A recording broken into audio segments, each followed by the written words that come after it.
Sabi ko, di ba? Check ninyo ang pangako kung natupad ba bago ninyo iboto ulit. Yan yung ang pag-check niyan ba, parang ano, yung politiko ba, parang boyfriend yan ba? Diba?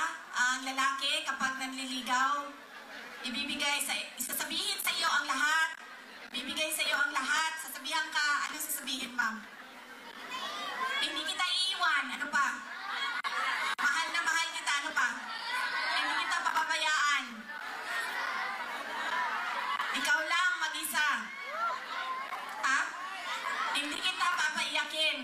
Pero anong ginawa nila sa inyo? Pinaiyak. Iniwan. Sinaktan. Ganyan.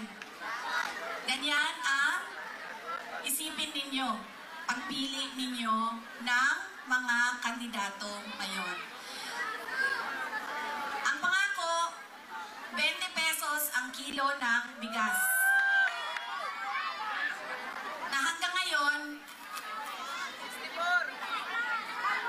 ay hindi pa naibibigay. Kaya,